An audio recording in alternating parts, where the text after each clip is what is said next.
അപ്പച്ച, റൂമിനുള്ളിൽ മറിയത്തിനൊപ്പം സംസാരിച്ചിരിക്കുകയായിരുന്ന സേവ്യറിനെ ജോൺ വാതിലിന് പുറത്തുനിന്നും ചെറിയ മടിയോടെ വിളിച്ചു. ആ, എന്നതാ ജോണേ, കയറി വാടാ. സേവ്യർ ജോണിനെ കൈകാട്ടി അകത്തേക്ക് വിളിച്ചു. ഒന്ന് ചിരിക്കാൻ ശ്രമിച്ചുകൊണ്ട് ജോൺ പതിയെ അയാൾക്കടുത്തേക്ക് നടന്നു. എന്നതാടാ നിന്റെ മുഖത്തൊരു വിഷമം? പ്രശ്നം എന്നതിലുണ്ടോ? ജോണിന്റെ വിയർപ്പ് പൊടിയുന്ന നെറ്റിയിലേക്ക് സംശയത്തോടെ നോക്കിക്കൊണ്ട് സേവ്യർ ചോദിച്ചു. ഏയ് ഇല്ലപ്പച്ച. പിന്നെ എന്നതാടാ നിന്ന് വിയർക്കുന്നത്? കാര്യം എന്താന്ന് വെച്ചാ പറയ്. അത് എനിക്ക് അപ്പച്ചനോട് കുറച്ച് സംസാരിക്കാനുണ്ട്. അത് നീ വന്നപ്പോൾ തന്നെ മനസ്സിലായി. എന്നതാണെങ്കിലും മടിക്കാതെ പറയ് ജോണേ. ബെഡിലേക്ക് ഇരിക്കാൻ കണ്ണ് കാണിച്ചുകൊണ്ട് സേവ്യർ ജോണിനോട് പറഞ്ഞു. ജോൺ പതിയെ ബെഡിൽ അയാൾക്കടുത്തേക്കിരുന്നു. ഇനി പറയ്, എന്നതാ നിനക്ക് പറയാനുള്ളത്? അത് അപ്പച്ച, കാശിയും ജെസ്സിയും തമ്മിൽ ഇഷ്ടത്തിലാണെന്ന് എനിക്ക് നേരത്തെ അറിയാമായിരുന്നു. അതുപോലെ ജോയലിന്റെയും കിച്ചുവിന്റെയും കാര്യവും. ജോൺ കുറ്റബോധത്തോടെ തലതാഴ്ത്തിക്കൊണ്ട് പറഞ്ഞു. ഓ, അതാണോ? അതിലിപ്പോ എന്നാ? നിന്റെ മക്കളുടെ കാര്യം നീ അറിഞ്ഞിരിക്കുന്നത് നല്ലതല്ലേ? അതിപ്പോൾ എന്നോട് എന്നാത്തിനാ വന്ന് പറയുന്നത്? സേവ്യർ പ്രത്യേകിച്ച് ഭാവഭേദം ഒന്നുമില്ലാതെ പറഞ്ഞു. അയാളുടെ ചോദ്യം കേട്ട് ജോൺ വീണ്ടും പരിഭ്രമത്തിലായി. അല്ലപ്പച്ച, ഞാൻ എങ്ങനെ അറിഞ്ഞുവെന്ന് അപ്പച്ചൻ എന്താ ചോദിക്കാത്തത്? ജോൺ വീണ്ടും ചോദിച്ചു. അതിലിപ്പോൾ എന്നതാ ഇത്ര ചോദിക്കാനുള്ളത്? നിന്റെ മക്കൾ പറഞ്ഞല്ല നീ അറിഞ്ഞതെന്ന് അറിയാം. പിന്നെ നീ അറിയാനുള്ള ഒരേ ഒരു വഴി മാണിക്കശ്ശേരിയിലെ ചന്ദ്രചൂഡനാണ്. അവൻ പറഞ്ഞിട്ടുണ്ടാവും. അല്ലെങ്കിൽ കാശിയോ കിച്ചുവോ പറഞ്ഞിട്ടുണ്ടാവും. എന്താ, അങ്ങനെയല്ലേ? സേവ്യറിന്റെ പ്രതീക്ഷിക്കാതെയുള്ള ചോദ്യത്തിൽ ജോൺ ആകെ വിയർത്തുപോയി. മറിയത്തിനാണെങ്കിൽ ജോണിന്റെ പേടി നിറഞ്ഞ മുഖം കണ്ട് ചിരിയും വരുന്നുണ്ടായിരുന്നു. അപ്പച്ച, ജോൺ ഒന്ന് വിക്കിക്കൊണ്ട് വിളിച്ചു. അധികം വിക്കണ്ട പൊന്നുമോൻ, പോകാൻ നോക്ക്. സേവ്യർ അറിയാതെ ഈ തറവാട്ടിൽ ഒരു ഇല പോലും അനങ്ങില്ല. നീയും ചന്ദ്രനും തമ്മിലുള്ള അടുപ്പവും മക്കളെ തമ്മിൽ ഒന്നിപ്പിക്കാനുള്ള തീരുമാനവും എല്ലാം ഞാൻ പണ്ടേ അറിഞ്ഞതാണ്. നിന്റെ മോന്റെ കല്യാണം നീ കണ്ടു കാണില്ല, പക്ഷേ ഞാൻ കണ്ടു. ക്ഷണിക്കാതെ തന്നെ. അതുപോലെ മാണിക്കശ്ശേരിയിൽ നടക്കുന്ന ഓരോ കാര്യവും എനിക്ക് പകൽ പോലെ വ്യക്തമാണ്. അതുപോലെ ഇവിടെ ഒരു സൂചി വീണാലും അത് ശേഖരനും അറിയും. നിനക്കൊന്നും അത് പറഞ്ഞാൽ മനസ്സിലാവുകയില്ല. നീ ചെല്ല്. സേവ്യർ അല്പം കടുപ്പിച്ചു പറഞ്ഞു. അപ്പച്ച, എന്നോട് ക്ഷമിക്ക്. അപ്പച്ചൻ അറിഞ്ഞാൽ എന്തുണ്ടാകുമെന്ന് ഓർത്തിട്ടാ ഒന്നും പറയാതിരുന്നത്. അപ്പച്ചനെ ഒളിച്ച് മാണിക്കശ്ശേരിയിൽ പോകുന്നതും ചന്ദ്രനെയും മക്കളെയും കാണുന്നതും ഒന്നും പറയാതിരുന്നത് പേടിച്ചാ. ഇരു കുടുംബങ്ങളും തമ്മിൽ ഒരു ശത്രുത അതിൻ്റെ പേരിലും കൂടി ഉണ്ടാകരുതെന്ന് ഞാനും ചന്ദ്രനും കരുതിപ്പോയി. എന്നോട് ക്ഷമിക്കണം അപ്പച്ച. ബെഡിൽ നിന്ന് എഴുന്നേറ്റ് സേവ്യറിന്റെ കാൽക്കൽ ഇരുന്നു കൊണ്ട് ജോൺ അപേക്ഷിച്ചു. ജോണേ, നീ എന്നതായി കാണിക്കുന്നത്? എഴുന്നേക്കടാ. അയാളെ പിടിച്ചു മാറ്റിക്കൊണ്ട് സേവ്യർ വേദനയോടെ പറഞ്ഞു. എല്ലാം അപ്പച്ചന് അറിയാം. എന്നെ പേടിച്ച് നിങ്ങൾ തമ്മിലുള്ള ബന്ധം നഷ്ടപ്പെടരുതെന്ന് കരുതിയാണ് എല്ലാം അറിയാമായിരുന്നിട്ടും ഒന്നും അറിയാത്തതുപോലെ അഭിനയിച്ചത്. അല്ലാതെ അതിൽ പരിഭവമുള്ളത് കൊണ്ടല്ല. സേവ്യർ ജോണിന്റെ തലയിൽ തലോടി. അപ്പൻ ഇതൊക്കെ എങ്ങനെ അറിയാം? ജോൺ സംശയത്തോടെ അയാളോട് ചോദിച്ചു. എല്ലാം അറിയാം. എനിക്കറിയുന്നത് പോലെ തന്നെ ശേഖരനും എല്ലാം അറിയാം. അപ്പച്ചൻ പറയുന്നത് പോലെ തന്നെയാണ് മാണിക്കശ്ശേരിയിൽ ചെല്ലുമ്പോൾ അച്ഛനും പറയുന്നത്. നിങ്ങൾ തമ്മിൽ പരസ്പരം കാണാറില്ല, സംസാരിക്കാറില്ല. പിന്നെ എങ്ങനെയാണ് രണ്ട് വീട്ടിലും നടക്കുന്ന ഓരോ കാര്യങ്ങളും നിങ്ങൾ അറിയുന്നത്? എന്തിനാണ് നിങ്ങൾ തമ്മിൽ ശത്രുത? അല്ല, ശരിക്കും നിങ്ങൾ തമ്മിൽ ശത്രുത ഉണ്ടോ? ഈ നാളുവരെ വാക്കുകളിലൂടെ പറയുന്നതല്ലാതെ പ്രവൃത്തിയിൽ കണ്ടിട്ടില്ലല്ലോ ഈ ശത്രുത. മാണിക്കശ്ശേരിക്ക് ദോഷം വരുന്നതെന്നും അപ്പച്ചനോ കുരിശിങ്കലിന് ദോഷം വരുന്നതെന്നും അച്ഛനോ ചെയ്യില്ല. എന്താ അങ്ങനെ? ജോൺ സേവ്യറിനെ ചൂഴ്ന്നു നോക്കിക്കൊണ്ട് ചോദിച്ചു. അതൊന്നും അറിയാനുള്ള പ്രായം നിനക്കായിട്ടില്ല. നീ പോകാൻ നോക്ക്. എന്ത്? പ്രായമായില്ലെന്നോ? എന്നേക്കാൾ വലിയ 3 മക്കളുണ്ട് എനിക്ക്. എനിക്കറിയണം. അപ്പച്ചൻ പറയാതെ ഞാൻ പോവില്ല. അച്ഛനോട് പലതവണ ചോദിച്ചു. എന്നിട്ടിപ്പോൾ ഒന്നും പറയാതെ അങ്ങ് പോയിക്കളഞ്ഞു. അപ്പച്ചനെങ്കിലും ഒന്ന് പറയേ. ഡാ, എണീറ്റ് പോടാ. ഇങ്ങേരുടെ കെട്ടികളായ എന്നോട് പറഞ്ഞിട്ടില്ല ഇതുവരെ. അപ്പോഴാ ഇനി നിന്നോട്. ജോണിന്റെ ചെവിക്ക് പിടിച്ച് എണീപ്പിച്ചുകൊണ്ട് മറിയം കപട ദേഷ്യത്തോടെ പറഞ്ഞു. ആ അമ്മച്ചി, എൻ്റെ ചെവി. ജോസഫിനെയും കൂട്ടിപ്പോയി ഉച്ചയ്ക്ക് വിരുന്നൊരുക്കാൻ വേണ്ടുന്നതൊക്കെ വാങ്ങിയേച്ചും വാ. നിന്റെ മരുമോനെ ഇന്ന് വയറ് നിറയെ ഊട്ടിയിട്ടേ വിടുന്നുള്ളൂ. മറിയം ജോണിന്റെ ചെവിയിലെ പിടിവിട്ടുകൊണ്ട് പറഞ്ഞു. വിടാനോ? അവനെ ഇനി എങ്ങോട്ടും വിടുകയില്ല ഞാൻ. അവിടെ ഒറ്റയ്ക്ക് അവൻ എത്ര കാലം നിൽക്കും? അവൻ ഇനി ഇവിടെ നിന്നാൽ മതി. സേവ്യർ തീരുമാനിച്ചുറപ്പിച്ചതുപോലെ പറഞ്ഞു. ആ, അത് നല്ല തീരുമാനമാണ്. ഞാനും കുറേയായി ആലോചിക്കുന്നു. ഇപ്പോഴാ എല്ലാം ശരിയായത്. നീ കൂടുതൽ ആലോചിക്കണ്ട. വേഗം പോയി പറഞ്ഞു ചെയ്. പോ. ജോണിനെ പുച്ഛിച്ചുകൊണ്ട് സേവ്യർ ബെഡിലേക്ക് കിടന്നു. ഓ, അല്ലെങ്കിൽ നമുക്കിവിടെ പുല്ല് വിലയാണല്ലോ. നോക്കിക്കോ തന്തേ, ഞാൻ എൻ്റെ കൊച്ചുമക്കളെ കൊണ്ട് നിങ്ങളെ അടുപ്പിക്കും. ജോൺ വിളിക്കും പോലെ പറഞ്ഞുകൊണ്ട് ഡോറിനടുത്തേക്ക് നടന്നു. അതിന് നിനക്കെവിടുന്ന കൊച്ചുമക്കൾ? ഇപ്പോൾ ഇല്ല, പക്ഷേ വരും. അന്ന് ഞാൻ അടുപ്പിക്കും. പോ തന്തേ. അതും പറഞ്ഞുകൊണ്ട് കലിതുള്ളി ജോൺ പുറത്തേക്ക് ഇറങ്ങിപ്പോയി. ഇവന് പ്രായം എത്രയായിന്നാ നേരത്തെ പറഞ്ഞത്? സേവ്യർ ഒരു സംശയം പോലെ ചോദിച്ചുകൊണ്ട് മറിയത്തെ നോക്കി.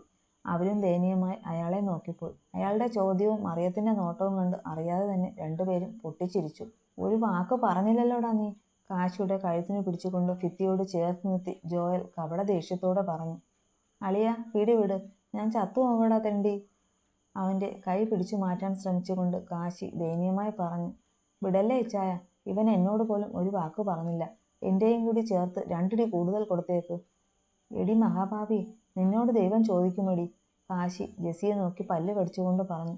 ഓ സാരമല്ല, ചോദിക്കുമ്പോൾ ഞാൻ പറഞ്ഞോളാം കാര്യം. ജെസ്സി അവനെ പുച്ഛിച്ചു. ജോ, നീ എന്തായി ചെയ്യുന്നേ? ഏട്ടനെ വിട്. പുറത്തുനിന്ന് റൂമിലേക്ക് കയറി വന്ന കൃഷ്ണ കാശിയുടെ കഴുത്തിന് പിടിച്ചുകൊണ്ട് നിൽക്കുന്ന ജോയലിനെ കണ്ട് അങ്ങോട്ടേക്ക് ഓടി വന്നുകൊണ്ട് പറഞ്ഞു. അവളും അവളുടെ ഏട്ടനും. ഈ തെണ്ടി കാണിച്ചത് നീയും കണ്ടില്ലേ? ഇവന് നമ്മളോടൊന്ന് പറഞ്ഞാൽ എന്തായിരുന്നു? വെറുതെ മനുഷ്യന്റെ നല്ല ജീവൻ കളഞ്ഞു. ഞാൻ ഒറ്റയ്ക്കല്ലല്ലോ, ജോബി കൂടി പറഞ്ഞിട്ടാ ആരോടും പറയാതെ വന്നത്. കാശി നിഷ്കുഭാവത്തിൽ പറഞ്ഞു. ഓഹോ, അപ്പോൾ രണ്ടും കൂടി ഒരുമിച്ച് കളിച്ചതാണല്ലേ? ജോയൽ കാശിയെ നോക്കി പല്ല് കടിച്ചു. അത് പിന്നെ അങ്ങനെയല്ലേ കുട്ടാ, ഞാൻ എൻ്റെ ജോബിയോട് പറയാതെ എന്തേലും ചെയ്യുമോ? ജോയലിൻ്റെ താടിയിൽ പിടിച്ചു കൊഞ്ചിച്ചുകൊണ്ട് കാശി കുറുമ്പോടെ പറഞ്ഞു. ജോയൽ ആ കൈ തട്ടിക്കളഞ്ഞുകൊണ്ട് അവനെ നോക്കി കണ്ണുരുട്ടി. ഉവ്, അത് കുത്തുകൊണ്ട് ഹോസ്പിറ്റലിൽ കിടന്നപ്പോൾ മനസ്സിലായി, ജെസ്സി ആരോടൊന്നില്ലാതെ പറഞ്ഞു. ഈ കുരുപ്പിനെ ഇന്ന് ഞാൻ. കാശി കലിതുള്ളി അവളുടെ അടുത്തേക്ക് പോകാൻ നിന്നതും ജോയൽ അവനെ പിടിച്ചു വച്ചു. തുടങ്ങി രണ്ടും. ഒന്ന് നിർത്ത് കാശി, നിങ്ങൾ ഇങ്ങനെയായാൽ എന്ത് വിശ്വസിച്ചാ രണ്ടിനെയും പിടിച്ച് കെട്ടിക്കുന്നത്? അതിനെ ആർക്ക് വേണം ഈ കോന്തനെ? എനിക്ക് നല്ല ചൊങ്കം ചെക്കനെ വേറെ കിട്ടും. ജെസ്സി അവനെ പുച്ഛിച്ചുകൊണ്ട് ബെഡിൽ നിന്നും എഴുന്നേറ്റു.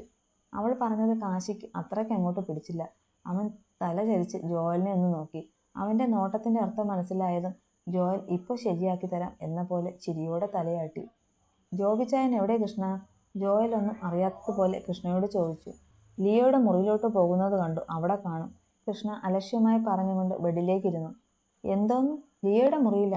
എൻ്റെ കർത്താവേ, എൻ്റെ ഇച്ചായൻ പിഴച്ചു പോയോ? എന്നിട്ട് നീ അത് നോക്കി നിന്നിട്ട് ഇങ്ങ് വന്നോ? ഇങ്ങോട്ട് എണീറ്റ് വാടി.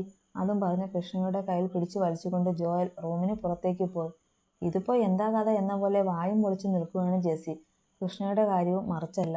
അവരിറങ്ങുമ്പോഴാണ് ലെവിൻ അവിടേക്ക് വന്നത്. നീ ഇതെങ്ങോട്ടായി ഇടിച്ചു കയറി പോണേ? നിന്റെ പെങ്ങളോടാ അവിടെ എൻ്റെ ഇച്ചായൻ്റെ കൂടെ ഉള്ളത്. ഇങ്ങോട്ട് വാടാ തെണ്ടി.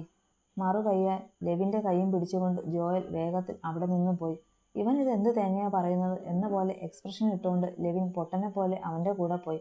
ഇതെല്ലാം കണ്ട് കാശിക്ക് ചിരി പൊട്ടുന്നുണ്ടായിരുന്നു. ഈ ജോയിച്ചായൻ ഇതെന്ത് പറ്റി?